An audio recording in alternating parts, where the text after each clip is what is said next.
নমস্কার। আপনারা নিশ্চয়ই সুস্থ আছেন, ভালো আছেন। মার্চ মাসের বেতন ও পেনশন কত তারিখে হবে, মার্চে হবে না এপ্রিলে হবে, তা নিয়ে গুরুত্বপূর্ণ নির্দেশিকা প্রকাশ করেছে নবান্ন, অর্থাৎ পশ্চিমবঙ্গের যে অর্থ দপ্তরের থেকে একটা বিজ্ঞপ্তি প্রকাশ হয়েছে এবং নবান্নের কড়া নির্দেশিকা জারি হয়েছে। আসলে মার্চ মাসের মাইনে যদি মার্চ মাসে আপনার ক্রেডিট হয়ে যায় তাহলে কিন্তু সমস্যা হবে, কারণ আমাদের যে অর্থবর্ষের 12 মাসের মাইনে ধরা হয় মার্চ টু ফেব্রুয়ারি, তাহলে এই ফিনান্সিয়াল ইয়ারেই 2025-26 অর্থবর্ষেই যদি মার্চের মাইনে মার্চে ঢুকে যায় তখন 13 মাসের মাইনে পাবেন এবং সেক্ষেত্রে আপনার ইনকাম ট্যাক্সের সমস্যা হতে পারে। কারো কারো ক্ষেত্রে অতিরিক্ত ইনকাম ট্যাক্স দিতে হতে পারে, সেই সমস্যাও আসতে পারে। এবং দেখে নেওয়া যাক যে মার্চ মাসের বেতন কত তারিখে হচ্ছে, মার্চেই হবে না এপ্রিলে হবে। রাজ্য সরকারের অর্থ দপ্তর 2025-26 অর্থবর্ষের শেষ লগ্নে এসে বিভিন্ন বিল জমা এবং বেতন প্রদানের বিষয়ে এক অত্যন্ত গুরুত্বপূর্ণ নির্দেশিকা প্রকাশ করেছে। 20 ফেব্রুয়ারি 2026 তারিখে যার প্রকাশিত মেমো নম্বর 705 FY, এই অনুযায়ী ট্রেজারি এবং পে অ্যান্ড অ্যাকাউন্টস অফিসগুলিতে যাতে বছরের শেষে কাজের পাহাড় না জমে তার জন্য এখন থেকেই সতর্কতামূলক ব্যবস্থা গ্রহণ করা হয়েছে। এই নির্দেশিকায় সরকারি কর্মচারী, পেনশনভোগী এবং ডিডিওদের জন্য একাধিক সময়সীমা বেঁধে দেওয়া হয়েছে। ট্রেজারিগুলিতে কাজের চাপ কমাতে বিল জমা দেওয়ার জন্য ধাপে ধাপে তারিখ নির্দিষ্ট করা হয়েছে।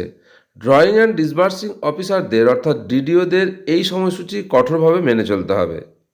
মার্চ মাসের বেতন, মজুরি এবং গ্র্যান্টিন এড স্যালারি বিল জমা দিতে হবে 23-3-2026 মধ্যে। বকেয়া বেতন, ব্যক্তিগত দাবি এবং রিটায়ারমেন্ট বেনিফিটের বিল জমা দেওয়ার শেষ তারিখ 18 মার্চ। যাত্রার সময়ের উপর ভিত্তি করে টিএ বিল জমা দেওয়ার তারিখ 13, 24 এবং 30 মার্চ নির্ধারণ করা হয়েছে। স্যাংশন ইস্যু হওয়ার তারিখের উপর ভিত্তি করে বিল জমার তারিখ 27 ফেব্রুয়ারি থেকে 30 মার্চের মধ্যে ভাগ করে দেওয়া হয়েছে। 30 মার্চ ইস্যু হওয়া স্যাংশনের বিল ওই দিনই জমা দিতে হবে। অর্থ দপ্তর স্পষ্ট জানিয়ে দিয়েছে যে অর্থবর্ষ শেষ হওয়ার মুহূর্তে সিস্টেমে স্বয়ংক্রিয় নিয়ন্ত্রণ বা রেস্ট্রিকশন চালু থাকবে। 30 মার্চ 2026 বিকেল 4টের পর কোনো নতুন বিল ট্রেজারি বা পে অ্যান্ড অ্যাকাউন্টস অফিসে জমা নেওয়া হবে না। বিকেল 4টের পর সিস্টেম অটোমেটিক বিল তৈরি বা সাবমিট করার প্রক্রিয়া বন্ধ করে দেবে। ফিরে আসা বা অবজেকশন হওয়া বিলগুলি পুনরায় জমা দেওয়ার জন্য নির্দিষ্ট সময়সীমা 18 মার্চ থেকে 30 মার্চ বিকেল 4টে পর্যন্ত বেঁধে দেওয়া হয়েছে।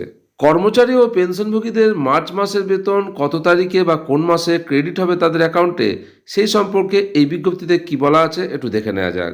এই বিজ্ঞপ্তির 10 নম্বর পয়েন্টে বলা আছে, রাজ্য সরকারি কর্মচারী ও শিক্ষক, সরকারি কর্মী, সাহায্যপ্রাপ্ত শিক্ষা প্রতিষ্ঠানের কর্মী, লাইব্রেরি এবং পঞ্চায়েত কর্মীদের 2026 সালের মার্চ মাসের বেতন 2/4/2026 তারিখে প্রদান করা হবে। বিজ্ঞপ্তির 11 নম্বর পয়েন্টে পেনশনভোগীদের মার্চ মাসের পেনশনের টাকা ব্যাংক অ্যাকাউন্টে ঢুকবে এপ্রিলের 2 তারিখে।